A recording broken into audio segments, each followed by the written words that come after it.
Or talk to us about, can an ICO just be a financing vehicle, or is it strictly the domain of companies that are building something related to the blockchain? So you had a great company and wanted to avoid venture capitalists.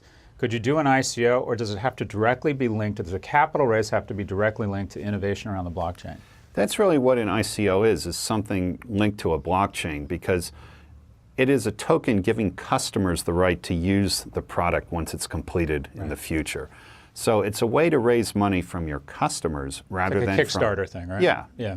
And it's really a new channel that historically people raise money by selling ownership that we call equity, or maybe from borrowing it from a bank, which we would call debt. But this is not debt, it's not equity, it's a new type of financing where your customers invest, and if the value of being a customer goes up, they will profit as well. But it's really the utility of using the token to access whatever the service is that is the source of the value. It's not a dividend or an interest payment or even a capital gain necessarily. No ownership, no governance, nothing like that. Yeah, you know, the definition of a security from an economist is you get cash flow rights, like dividends, and you get governance rights, which is typically rights. voting.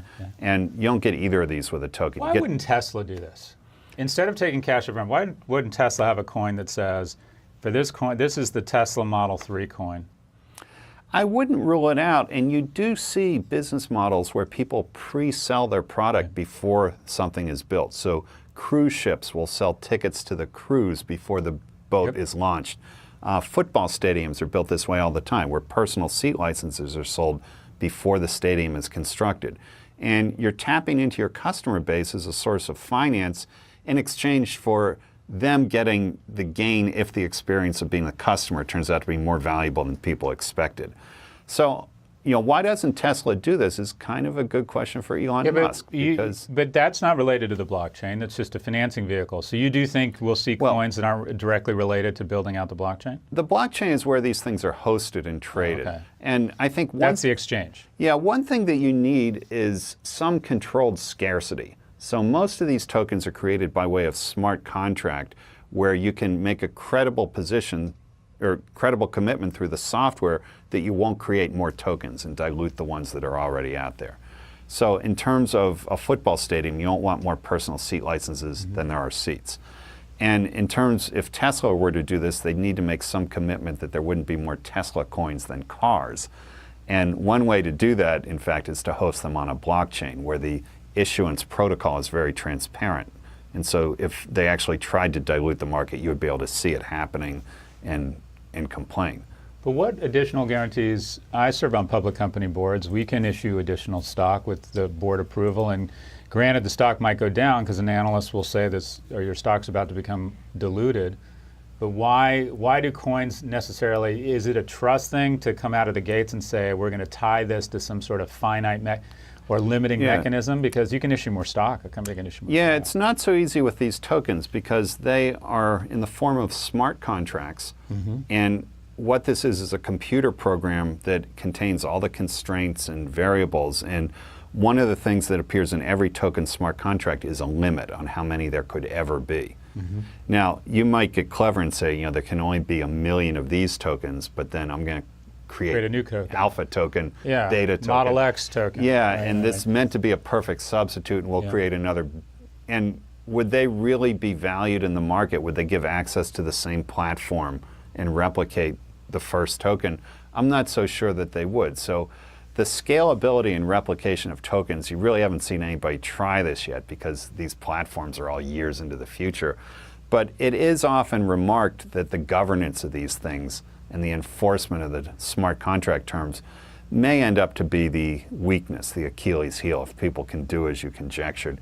We'll have to see if there are shady people and companies that are able to program around the constraints in the smart contracts. You do see this in the debt markets where there's covenants against future borrowing, but people find ways around it by, you know, issuing new debt of more junior grade or whatever. Pulling secured debt. So this was a longer than I would like it to go, but it's really important you understand this. So obviously it's great that we have smart contracts and they try to put a limit on how much can be issued, because obviously if you can continue to create more and more tokens, you're no different than the Federal Reserve or a central bank. You can just keep printing it out, and that's one reason why Bitcoin is so attractive. Is that there's only a certain amount. There's 17 million right now, and it's only going to go up to 21 million, and then there's no more Bitcoin. But like I said, there's ways around it. I mean, people could just create another currency called Bitcoin Cash, or some people like to call it Bitcoin Trash. And so, like I said, I think the most important thing is reputation and the team, because obviously the people that are on this team and the reputation they carry is worth a lot of money. So if it's an unknown team and the people don't really have to care about their reputation, and a good example of this is BitConnect. The people that owned BitConnect were very under the radar. Obviously, they had the promoters and the clowns, the Trevon James and stuff like that. But for the most part, if they're not transparent and they don't have a good track record, be careful.